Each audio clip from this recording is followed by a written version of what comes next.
Bien, ahora entonces hablamos de diferenciación e integración. Considere pues una función expresada como un polinomio de grado infinito, ¿verdad? Cuyo dominio va a ser todo el intervalo de convergencia. Recuerde que el intervalo de convergencia es todos los reales, un subintervalo de los reales, o simplemente converge para un punto. En esos casos, pues, la integral es cero, la derivada es cero, y no podemos hacer mucho allí. Entonces, mire el siguiente teorema. Dice, si la serie de potencias C sub n por x menos a la n tiene radio de convergencia r mayor que cero, entonces la función es definida de esta manera. ¿Ok? Como C sub 0 más C sub 1 por x menos a y así sucesivamente. Es diferenciable y por lo tanto es continua en el intervalo entre a menos r y a más r. ¿Ok? Y la primera derivada pues se obtiene derivando término a término, que es lo que usted sabe. Entonces la derivada de C0 es 0, la derivada de C1 por x menos a es C1 y así sucesivamente. Y eso nos lleva a n por C sub n por x menos a la n menos 1 para n variando de 1 al infinito. No tiene sentido que ponga n igual a 0 porque el término va a ser 0. De manera similar, nosotros podemos integrar y se integra término a término. Obviamente está la constante, la antiderivada de C sub 0 es C sub 0 por x menos a más C sub 1 por x menos a al cuadrado sobre 2 y así sucesivamente. Y eso nos lleva a C más la sumatoria de C sub n por x menos a, x menos a elevado a la n más 1 sobre n más 1. Para n variando desde 0 hasta el infinito. El radio de convergencia de la serie de potencias en la ecuación es I2I es ambos R. ¿Ok? En ambos el radio de convergencia es R. Entonces, de una manera más fácil de poder ver, pues podemos decir que la derivada de una suma es igual a la suma de la derivada, porque ustedes vieron anteriormente a través del teorema que se deriva término a término. Y la integral de una suma es la integral es la suma de la integral. ¿Ok? De esa manera. Ok. Entonces, habiendo dicho eso, dice, aunque el teorema 2 indica que los radioconvergencias son los mismos cuando una serie de potencias derivada integrada, debe ser cuidadoso en el sentido de que una serie de potencias converge en un intervalo, en un extremo del intervalo de convergencia, pero la serie que se derivó sea divergente en dicho extremo. ¿Ok? En otras palabras, lo que nos están diciendo aquí es que cuando usted deriva o integra, debe hallar nuevamente, o debe nuevamente evaluar la serie en los extremos para saber si converge. ¿Ok? Y tercer punto de la nota dice, la idea de diferenciar una serie de potencias término a término es la base para resolver ecuaciones diferenciales. Aquellos que vayan a tomar ecuaciones diferenciales se van a acordar de lo que es una serie de potencias. ¿Ok? Nada, seguimos entonces con esta función. ¿Ok? Y lo que queremos es representar como una serie de potencias. Nuevamente recuerden que mi referencia es 1 sobre 1 menos x. Aquí pues lo que tengo es 4, ¿verdad? Factorizamos el 3 y nos queda 1 más 2x sobre 3.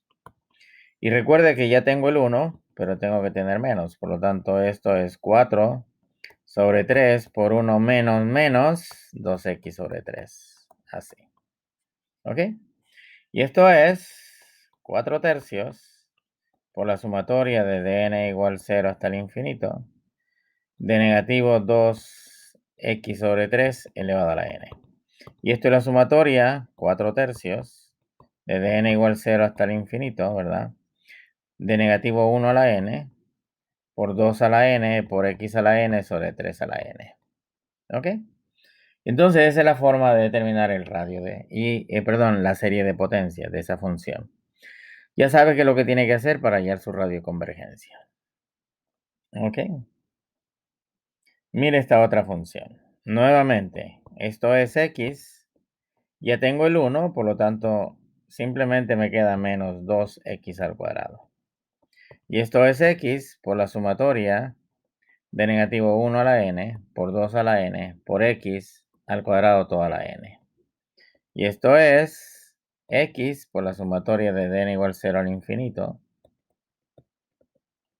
Así. De negativo 1 elevado a la n, por 2 a la n, por x a la 2n. Y pues nada, usted determina el radio de convergencia, ¿verdad? Y una cosa interesante es que esta x yo lo puedo pasar dentro de la suma y lo puedo escribir como la sumatoria de n igual 0 al infinito, negativo 1 a la n, 2 a la n, por x a la 2n más 1. ¿Ok? Y esa es la representación de esta función como una serie de potencias. ¿Ok? Aquí, pues si usted mira el dominio de la función, son todos los reales. ¿Ok? Por lo tanto, habría que verificar de que cuando yo determine el intervalo de convergencia, vamos a ver qué es lo que ocurre, qué es lo que usted realmente obtiene. Y veamos este otro ejemplo. Este ejemplo, pues, es un poco más complicado, ¿verdad? Porque yo lo que quiero es llegar a la forma 1 sobre 1,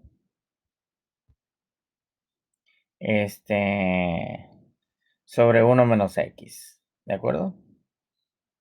Pero aquí, pues, no hay mucho que hacer, ¿verdad? Porque entonces tenemos que hacer alguna invención aquí. Y aquí, pues yo escribo el numerador que no cambia. Y el 2 lo divido como 1 más 1. Y me queda 1 más 3x más x al cuadrado, así. Y si usted se da cuenta, ya casi lo tengo en la forma 1 sobre 1 menos x. Recuerde, el 2x más 3 es una constante. Ok, perdón, es un coeficiente. Tengo esto. Y aquí me va a quedar 1 sobre ¿quién? Sobre 1 menos, ¿verdad? Menos 1 más 3x más x al cuadrado. Así. Entonces, pues cuando nosotros comparamos esta con esta, esto de aquí hace las veces de x. Por lo tanto, esto va a ser 2x más 3 por la sumatoria de dn igual 0 al infinito, de negativo 1 a la n, por 1 más 3x más x al cuadrado, todo elevado a la n potencias. Y esa sería la representación de esa función como una serie de potencias. Es decir, en otras palabras, usted tiene que ir haciendo artificios, ¿verdad? Para ajustarse y dependiendo del tipo de ejercicio que vaya a resolver. Ok, allí nos